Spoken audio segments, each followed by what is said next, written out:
Hey guys, welcome back to Speed Addiction RC channel. I'm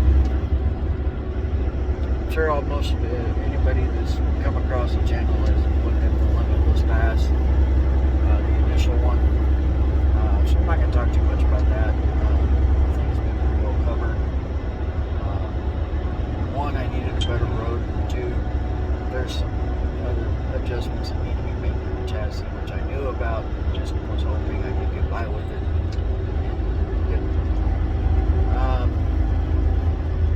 Anyway, there's going to be some changes coming to that. We're going a slightly different route on a couple things. Those parts should be there waiting when I get home, which is I'm on the way home now. I'm in Oklahoma, loaded for Seguin, Texas, which is right outside of San Antonio, where I live. The other thing that's coming this week, it's actually already arrived. I'm just going to get there and pick it up from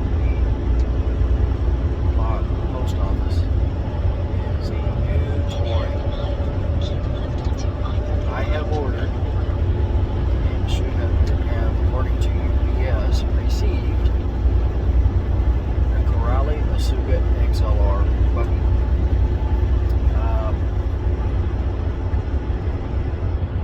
Thought long and hard, because I was really tempted to just go ahead and get a Notorious 6S and do that as my first basher. But I wanted something that was a little bit easier to transport, because I do bring my RCs on the truck. I wanted it to be easy to transport. So I will be getting a Notorious at some point. Just not this time. This is going to be the one that pretty much stays on the truck all the time, for use out on the road. Now, the Asuga XLR is kind of a new version of the Corrale Asuga. When I say new, it's been out for a bit, but it's kind of an improved Asuga. Different braid chassis bracing, wider suspension arms. So the track width is wider. 6S power still. It's a beaten looking little, almost angry looking little 1/8 scale buggy. They call it 1/8 scale, but it's, I would say it's somewhere between a 1/8 and a 1/7. Now, I made a post online that I'd got one, or made a recommendation to somebody else to check one out, because I had gotten one. And one of the responses I got was, don't be talking about that cheap Corrale stuff. Well, that pretty much set in my mind how we were going to treat this. We're not changing anything. Okay, well, I take that back. We're changing one thing, and that's the receiver. I'm going to put it on my GT5. But as far as anything else, we are leaving it completely stock as it comes out of the box. No upgrades, no nothing. We are going to run it that way until it A, breaks, or B, something electronic fails. We're going to see how long it lasts.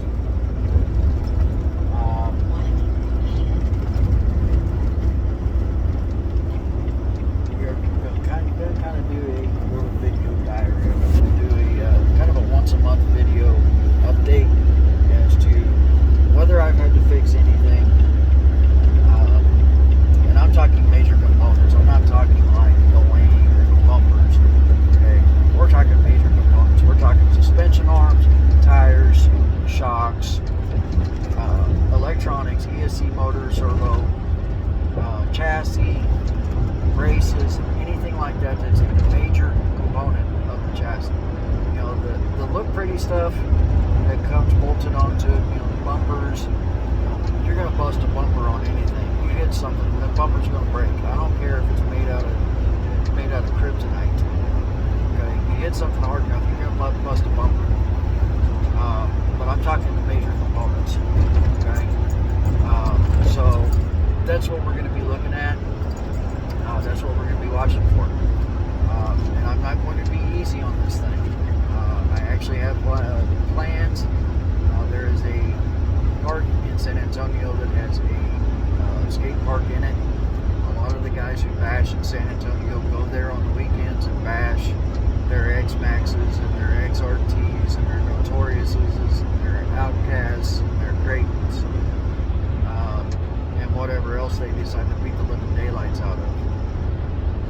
it's going to go there. We're going to do a skate park run with it. We're going to, test it out, see how it does. Out of the box, and this is not what Corrali says, this is what has been posted online. The installed Pinion, it is a 50 plus mile per hour. It's between, people have hit between 53 and 57 miles per hour with it. Okay, the recommended speed Pinion is a 19 tooth. I think the installed is a 15. Now, there's been a little bit of confusion on my part as whether or not it comes with a 19 tooth or not. To me, it really doesn't matter because, like I said, we're not changing anything. I'm not going to put a speed Pinion in it. We're going to run it as it comes out of the box. The guys that are running the 19 tooth are up in the 60s. I have even seen a low, like a 71 miles per hour on pavement run with it. So it's not slow by any means, way, shape, or form. It is fast. For an off-roader, it's fast. Is it the fastest? It's faster than, it's as fast as an X-Max. Is it the fastest out there? No, I think that kind of goes to the Great 8S. But it's quick. Again, it's a buggy. It is not a monster truck. It's not a trucky. It's a buggy. If you haven't heard of it or checked one out, go check it out because they are. I think it's the one RC that a lot of people wish their X-Max or their Notorious or their Outcast was out of the box. Not that an Outcast or a Notorious are a far cry from it, if they're not. It's just that this is being hailed as the RC you do not have to touch by everybody that owns one. That you don't have to change a thing other than doing the usual fluid checks when you unbox it. You don't have to do a thing other than put batteries in it and then send it as hard as you like, and it just takes it. But we're gonna find out. We're gonna, like I said, we're gonna do a once a month update. See what's broken, what I've had to fix. I'll show it. If something does break, I'll do a video on what's broken, and we'll go from there. I'm fully expecting. There's guys that have been running these things for months and have yet to replace a part that are jumping the thing like crazy off of doing 20 and 30 foot jumps with it. They're not breaking anything. They have yet to change a major component. So to me, that's pretty damn impressive. An X-Max won't even do that. Not unless you all alloy it. Everybody says, oh, don't do alloy on a basher. Please. Bend or break, it doesn't matter which. If it's broken, you're replacing it. If it's bent, you're replacing it. The difference is just cost. Okay? If you want to spend the money on alloy, spend the money on alloy. If you want to spend the money on alloy to replace bent alloy, or spend the money on alloy to replace bent alloy, it's up to you. That's the attitude I've had since I started doing this stuff. It's the attitude I'll continue to have. It's my RC, it's my money.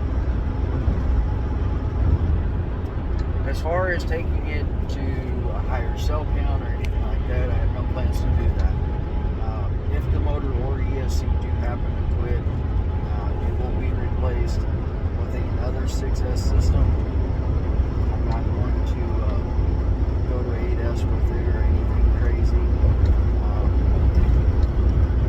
Again, I want this one to just be on the truck basher that I throw out on the ground and have some fun with when I'm sitting around waiting to do something. So I don't want to have to worry about blowing pinion gears and spur gears because I'm putting too much power through them, twisting drive shafts. replace a motor ESC. We'll keep it 6S. We'll keep the KVs very similar. All of that. And that's what we'll do. I'm not going to go crazy with this one. The main reason is kind of on the wife's shit list right now because of the Limitless build. And so when she sees another brand new one come into the house, she's liable to lose her cookies. And if I tell her this one's staying exactly as it is, I ain't touching it, then that may calm her down quite a bit. Typically, if the bills are paid, she doesn't care, and the bills are paid. Just like when if she spends money, as long as the bills are paid, I don't care. Well, I kind of you've got enough RC cars now, thing after the Limitless. So, we'll see. We'll see how that goes. This one's going to be a surprise. This one might have to be snuck into the house before she gets home tomorrow, Thursday evening, and put into the RC carrier. Anyway, guys, that's the channel update. I know there hasn't been one for a little bit since the Limitless pass attempt. On the Limitless, let's go ahead and talk about that a little bit. I've got a race gyro to install. That'll help settle down the steering a little bit. For some reason, the gyro in the W5 receiver is just not doing the trick. I think the servo's just too fast for it, and it's just not working. The other thing I've got is I've got the steering corner buckles from Hot Racing bearings to put in to replace the stock steering corner buckles and bushings completely. I was going to do the scorched, but they're the same price. Hot Racing had the bearings with it, and it's a steering corner buckle. And it's still a servo saver, which I do want. It's a very expensive servo. I don't want to tear it up, so we're going to keep the servo saver on it. I'm just hoping it's a little bit more,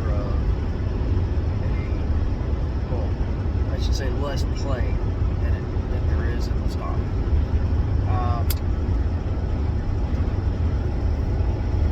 The other thing that's going to change is the rear wing and the body. One of the things watching the video of the past that I noticed is that the body, the front end was wanting to lift a little bit. It wasn't bad enough to where the front wheels were leaving the ground, but the front end was getting light. So we're going to go to a different body that has a little bit more front downforce, and we're going to a different wing. And the reason why we're going to a different wing is that crash that happened on that initial pass damaged one of the wing uprights. And this is a perfect pass. Version 2 wing upright is supposed to be all carbon fiber. Guys, I'm going to tell you right now, it is not. Okay, it is a carbon fiber outer layer over plastic, and it's layered plastic at that. Okay, this is the reason why they have a little bit of flex to them. Carbon fiber at that thickness is a lot harder to flex than the Perfect Pass V2 rear wing is. Okay, I've got prefab carbon fiber plate the same thickness that at 8 inches across by 8 inches wide is very hard to flex. It's also very hard to cut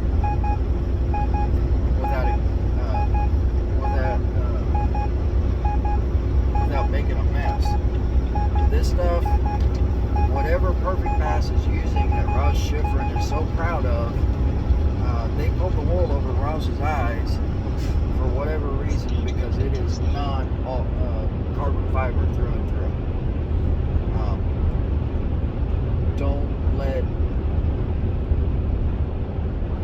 that statement fool you, because it is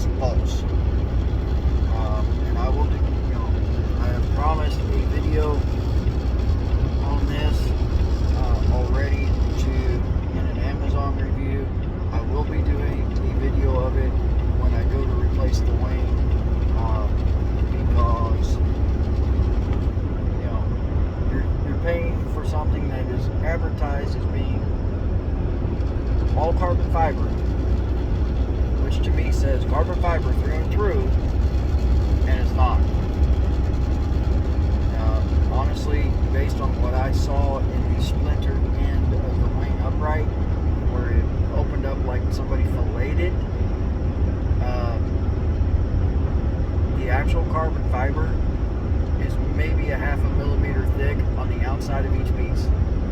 Everything else is plastic and glue,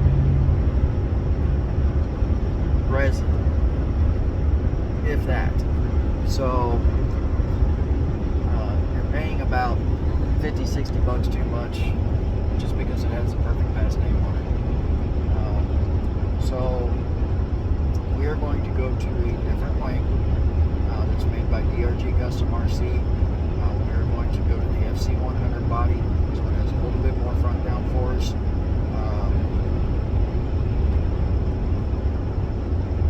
And we are going to change those couple things, add the gyro, and that should make the next pass a lot better. Give me some steering stabilization, which seemed to be lacking on that first pass, and we will hopefully get it back on the truck for this next week once we come back out to try to find a good road again, and especially a better one than what we tried the first time. So we will get another pass on it shortly. Hopefully the parts to fix the Vendetta's rear diff are in, and I can get that on a future trip out on the road. I gotta tidy up some things on like a Vortec, the repair to the Vortec, and hopefully that can come along with the XLR this time out. Maybe. We'll see what happens with the Limitless first. I brought two out on the road with me once, the Vendetta and the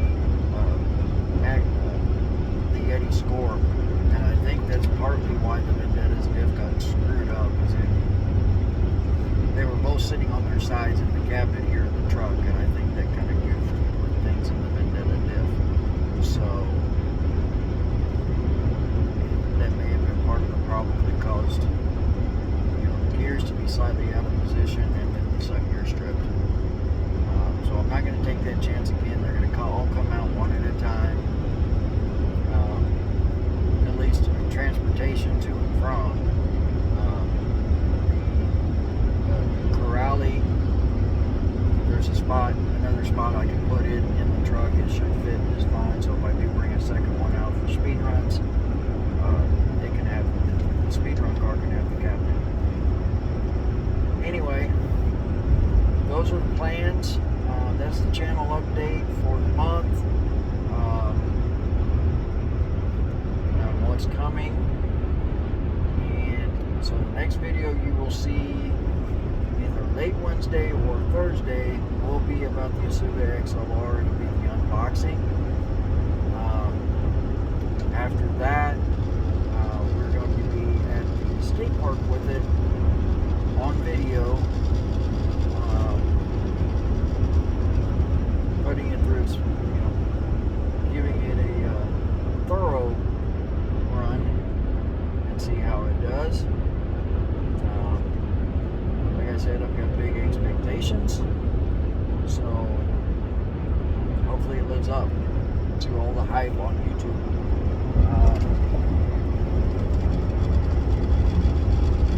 Anyway, guys, y'all have hope y'all had a good 4th of July. Mine was actually rather peaceful this year. Being a combat veteran with PTSD, 4th of July is usually a bad day for me. This year, I was someplace where that was not an issue, so I don't know how that happened. There was a fireworks stand right there in the parking lot. No fireworks were being shot off, so nice and quiet. We slept in that day. Anyway, guys, talk to you soon.